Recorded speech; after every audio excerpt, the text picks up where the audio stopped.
तो नमस्कार देवी और सज्जनों, स्वागत है आपका हमारे इस चैनल पर जिसका नाम है भ्रम।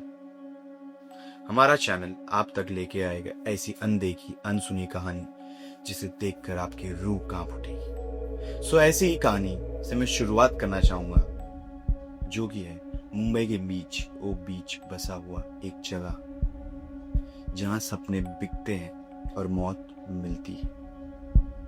एक ऐसी बिल्डिंग जहां लोग अपने सपने लेकर आते तो हैं, पर बस हवा बनकर रह जाते हैं। साईं धाम रेजिडेंसी, जहां के एजेंट्स का कहना था सबसे अच्छा घर और शांत जगह पर। ऐसे ही रमेश नाम के एक मिडिल क्लास आदमी जिनका सपना था घर लेना, उन्होंने इस बिल्डिंग में घर लिया। उनकी फैमिली में उनकी बीवी नेहा और उनकी छोटी बेटी 8 साल की, जिसका नाम था पूजा, वो उस बिल्डिंग में शिफ्ट हुआ। पहले हफ्ते तो सब चीजें नॉर्मल थी, पर दूसरे हफ्ते में चीजें अजीब होने लगी।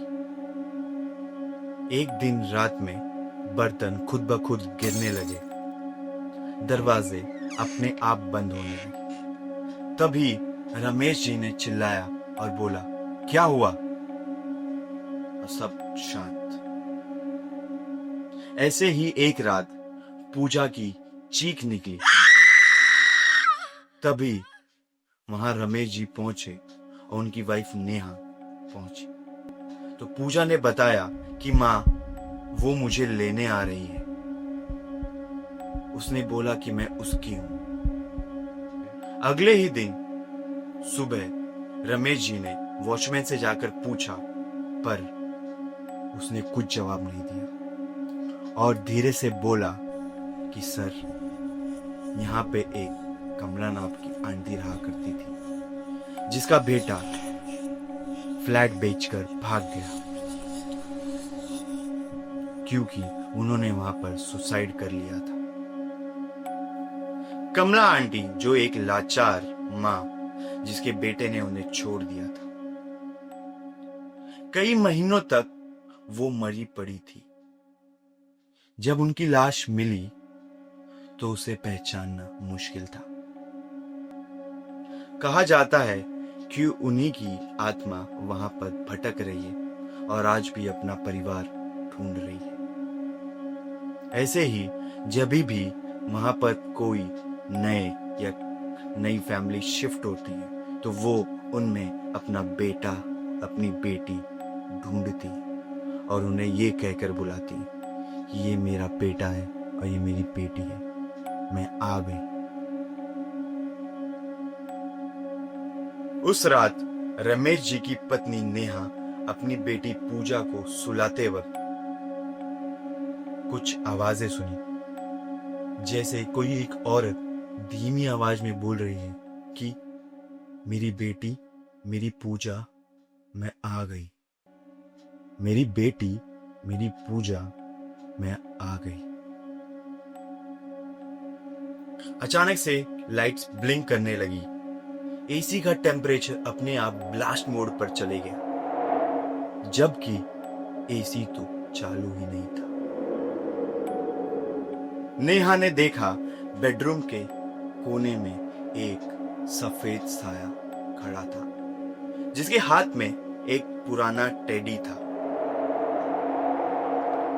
वो टेडी उन्होंने कभी लिया ही नहीं था। नेहा चीखी। उसके बाद तुरंत रमेश जी जब वहां पर आए तो वहां पर कोई नहीं था।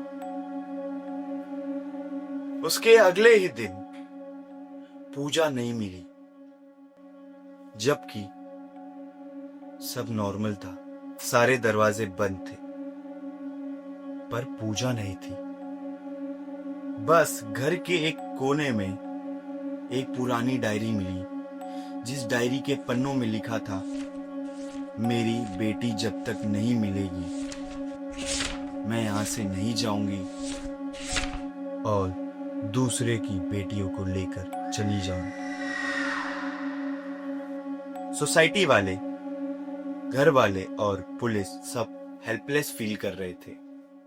लोगों का कहना था कि उस बिल्डिंग के छत पर एक साया रात में चला करती थी। एक दिन रमेश जी सोसाइटी की छत पर चढ़कर अपनी बेटी को ढूंढने निकल पड़े। तभी उन्होंने देखा कि एक छोटी सी बच्ची एक कोने में एक आंटी का हाथ पकड़े हुए है। पूजा, उसका शरीर सफेद हो चुका था, जैसे किसी ने उसकी रूह निकाल दी। जब तक रमेश जी उनके पास पहुंचते, तब तक वो आत्मा उनमें समाकर पूजा को उड़ा ले गई और रमेश जी चीखते रह गए, पूजा पूजा पूजा। पर पूजा हवा में उड़ चुकी थी।